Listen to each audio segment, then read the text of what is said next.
Hey guys, welcome to or welcome back to my channel. If you're new here, my name is Angelisa, and on this channel we read, discuss, and obsess over books together. And today I'm going to be doing my first book haul of 2025. I've been holding off on doing a book haul until I felt like I had enough to haul, and also until I felt like I probably wouldn't be buying books for a little bit.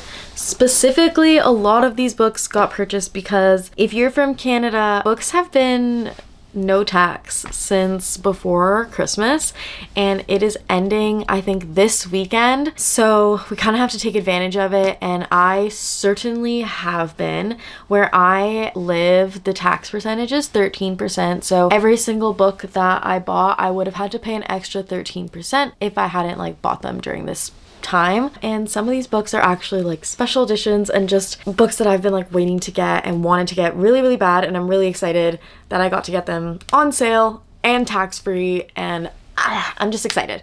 So we're gonna get right into it. Some of these are pre-orders, some of them are book outlets, some of them are bookstores, some of them are Indigo. Like I'm so excited. Anyway, we're just gonna start literally in no particular order because like I said, they've just been sitting here for a bit. I want to show you guys this bookish item I got first.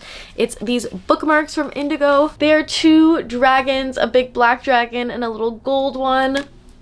I want to put them on display with my Fourth Wing books, and now that I'm doing this haul, I can actually like take them out because I've been keeping them in here this whole time. This is actually really hard. I might have to break the paper because this paper is really thick. Okay, got that one off. That was crazy. This is what they look like. They're so cute. They're just so, I actually have the Fourth Wing book here. I just think it's so cute. Like, come on. Yeah, so I had gotten these a while ago on sale, and I thought I would show you guys them. I just really love this. It doesn't say it's for Fourth Wing, but it was in like a Fourth Wing book section. So anyway, moving on. Next I have some special editions. So these are out of order. That's really gonna bother me. One moment. I did get these special editions of Hunger Games. They are the ones with these sprayed edges. My hope is that when they come out with Sunrise on the Reaping, that they come out with one of these in paperback as well, because that would be, I think, such a beautiful book. These are gorgeous. Again, the sprayed edges. I did a TikTok and short, I think I did a short, definitely a TikTok of close-ups of these, but I will show you guys on video here just like how pretty they are, and the gold foiling is just gorgeous. Like, it's so pretty. I can't. Like, I absolutely just can't. I do think that, like, Catching Fire might be my favorite because it's so, like, with the red. I was very confused about some of the color choices, like having Hunger Games be, like, this teal blue and then Mockingjay be this, like, purpley red. Like, I personally feel like they should have switched colors, but the foiling is just so pretty. And then there's the Ballad of Songbirds and Snakes, which I love the green and the snake. Like, I think it's so pretty. And then match the sprayed edges. Like, it's just they're so pretty. And even inside there, like, every chapter does have like leaves on it, and it's just extremely pretty. And I'm gonna put these on display downstairs and move my old copies up here to put on my bookshelf. Moving on, part of a series, we've got the next 3 books in the Wicked series. I'm in the middle of Wicked now, and I already know that I want to read the rest of the books because I'm so interested in what's going to happen. We have Son of a Witch, Out of Oz, and A Line Among Men. I thought, oh, yep, A Line Among Men is before Out of Oz. So I decided to just get them, and again, since they were going to be during the tax-free era, I figured it would be cheaper to get them now, and they were also on sale. Indigo's been having a lot of sales recently, so that's also what has happened. The next one I have is The Life Impossible by Matt Haig. I think I mentioned in a video recently that I've been wanting to read more like sci-fi, time travel-y, magical realism type of books, and this synopsis just really intrigued me, so I decided to pick it up when I was at the bookstore one day. It says, "What looks like magic is simply a part of life we don't understand yet. When retired math teacher Grace Winters is left a rundown house on a Mediterranean island by a long-lost friend, curiosity gets the better of her. She arrives in Ibiza with a one-way ticket, no guidebook, and no plan. Among the rugged hills and golden beaches of the island, Grace searches for answers about her friend's life and how it ended. What she uncovers is stranger than she could have dreamed. But to dive into this impossible truth, Grace must first come to terms with her past. Filled with wonder and wild adventure, this is a story of hope and the life-changing power of a new beginning." Like, I don't know. I know that Matt Haig wrote The Midnight Library, which is very much like time traveling magical realism sci-fi. So I thought that I would pick this up and see how it was, and I just liked the formatting of it too. Like, I really like when you like open a chapter and there's like one sentence and it's just like, that is a chapter. Like, that is the only feeling. Like, I feel like sometimes that can be really impactful. So I'm really excited about this book. Next, we have a book club pick. So this was the book club pick for January. It was Babylonia by Costanza Casati. I didn't end up like getting into it or really getting past the first few chapters, and someone told me it's because I should an audiobook and I need to sit down and read it. So I did get this book. First of all, it is beautiful. The gold foiled knife, or I should say dagger because it's dripping, so gorgeous and matches so well with the Clytemnestra cover. So these two like side by side are just, I love I love everything about the cover of this book. Like, I think it's so pretty. So I really do hope that I end up loving the book because I was having a really hard time getting into it. Next, I'm pretty sure this was a pre-order. So this is Witchcraft for Wayward Girls by Grady Hendrix. This will be the third Grady Hendrix book that I'll be trying. And honestly, after reading the last one, How to Sell Haunted House, I now read Grady Hendrix when I need like a good laugh, almost like if I want like a scary movie type of, like Scary Movie 5, like that series of comedic horror, I guess. This one though is about witches, so I feel like this one would be really, really interesting. It says, oh, there's like the synopsis is very interesting. Okay, there's power in a book. They call them wayward girls, loose girls, girls who grew up too fast, and they're sent to the Wellwood house in St. Augustine, Florida, where unwed mothers are hidden by their families to have their babies in secret, to give them up for adoption, and most important of all, to forget any of it ever happened. 15-year-old Fern arrives at the home in the sweltering summer of 1970, pregnant, frightened, and alone. Under the watchful eye of the stern Miss Wellwood, she meets a dozen other girls in the same predicament. There's Rose, a hippie who insists she's going to find a way to keep her baby and escape to a commune, and Zinnia, a budding musician who plans to marry her baby's father, and Holly, a wisp of a girl, barely 14, mute and pregnant by no one knows who. Everything the girls eat, every moment of their waking day, and everything they're allowed to talk about is strictly controlled by the adults who claim they know what's best for them. Then Fern meets a librarian who gives her an occult book about witchcraft, and power is in the hands of the girls for the first time in their lives. But power can destroy as easily as it creates, and it's never given freely. There's always a price to be paid, and it's usually paid in blood. Like, I have no idea where this is gonna go, but Grady Hendrix always is a fun time, and this book is very thick. Like, this is a thick book, way over 400 pages. It's like 475 pages, so we will see. I will definitely let you guys know. Maybe I will do a reading vlog for this. The whole lava lamp and the hand thing is cool too. Okay, this one I had picked up in store. I thought it was so cutesy and I just really wanted it. It's Alice's Adventures in Wonderland and Through the Looking Glass. So it's the illustrated kind of version where, you know, there's, let me find. It has all the pictures that like the regular one has. It's shaped like a novel. Like, it's just very cutesy, but the cover is like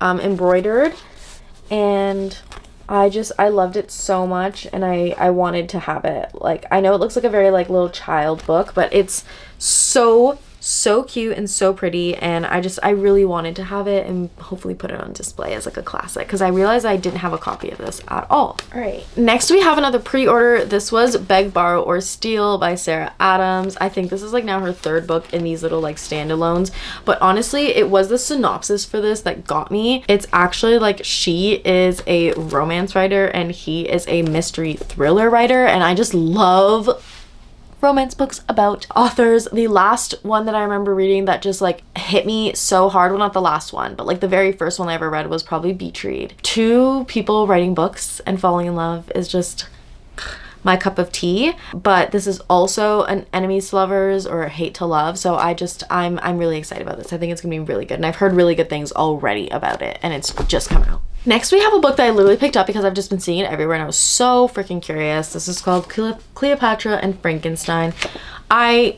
Literally, when I read the synopsis, this was not what I was expecting this to be about, but it's supposed to be, I think, a Cleopatra and Frankenstein like retelling. I'm not really sure. An addictive, humorous, and poignant debut novel about the shockwaves caused by one couple's impulsive marriage. Like, I just love the drama. 24-year-old British painter Cleo has escaped from England to New York and is still finding her place in the sleepless city when a few months before her student visa ends, she meets Frank. Frank is 20 years older and a self-made success, and his life is full of all the excesses Cleo's lacks.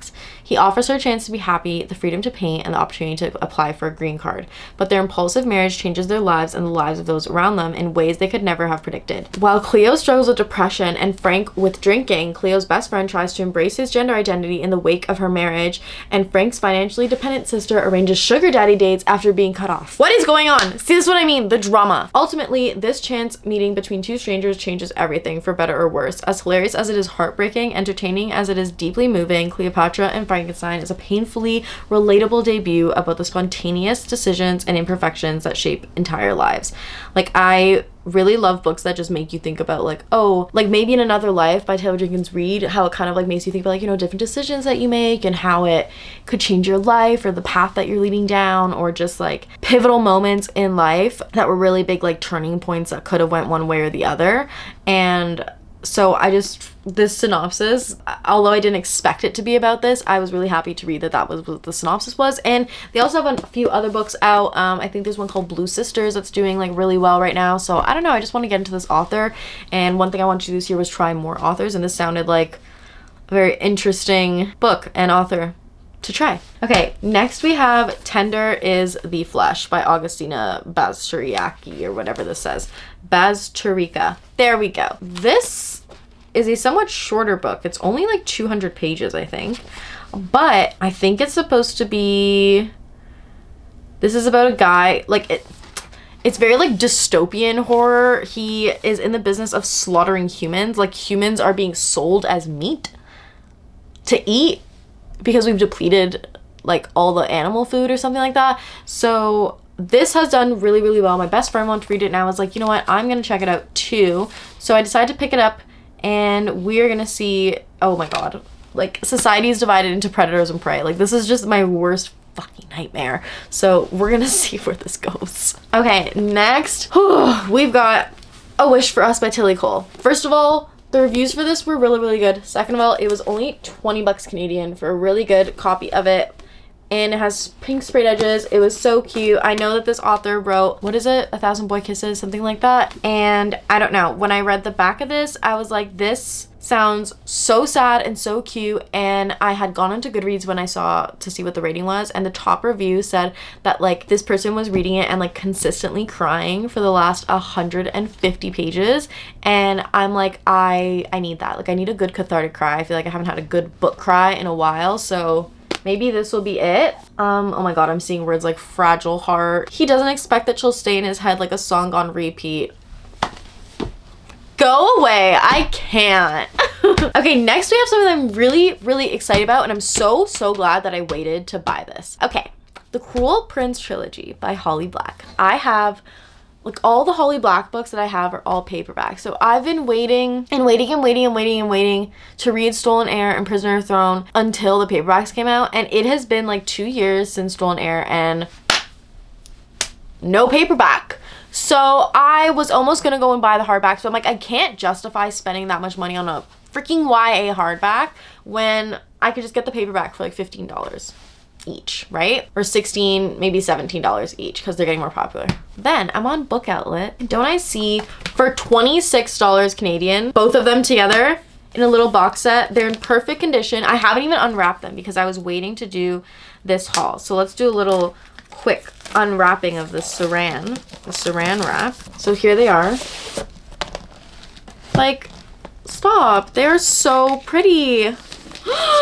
I love the cover. How shiny it is. Oh, this is so cute. It has a blue foiled cover on Stolen Heir and a red foiled cover on The Prisoner's Throne. That is so cool. See, like, this is why I waited.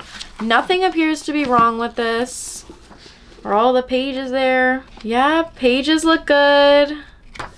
I'm so happy. I was so excited when I got this and I saw it. I was like, yes, this is what I'm gonna do. And I'm so happy. So I'm really excited to get into these because I've been waiting. I've been waiting for a bit. I'm gonna like put these back away because I don't know what to do with them right now. I don't want them to get damaged at all. Next we have A Million Kisses in Your Lifetime. I think this was another Book Outlet buy. I saw it and it was on sale, and I've again heard really good things about this. I've been wanting to get into Monica Murphy.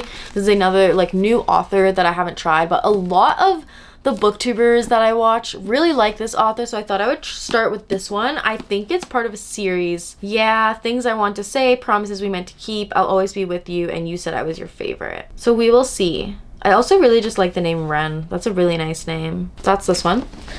Next, we got The Color Purple by Alice Walker. I know that there's like major trigger warnings on this, but I do want to read it. I haven't even like watched the movie. Like, I know what it's about, but I wanted to read it before I watched the movie. Yeah, huge trigger warnings around this. There's domestic and sexual abuse. Obviously, like, it's about Black women's struggles, so go into it with caution if you're planning to pick it up. But this was part of the book haul as well, and I think this was from Book Outlet. Next, I got 2 Rebecca Yarros books that were also on Book Outlet, and I have the first 2 books of this series, so I want to complete it. And all of these are rated like over 4.25 stars. Like, I don't know what this girl puts in her books, like, but it seems to be crack because everybody loves them. So yeah, we will see when I start these. You will know. But I'm pretty sure all of these are kind of like military kind of things, because there's like helicopter school and flight school, and they're talking about war, and so I'm pretty sure this is her military series. So we shall see, because I realized that Fourth Wing is a military thing. It's about a war college. So I think she just really wrote like a fantasy version of what she usually writes. So it might be really, really good. Anyway, I think that is everything. Comment down below if you guys have read any of these books. I'd love to know. Or if you got any new books in 2025 so far that you're really excited about. I hope you guys really enjoyed this video. Don't forget to like and subscribe, and hopefully I will see you in the next video. Bye.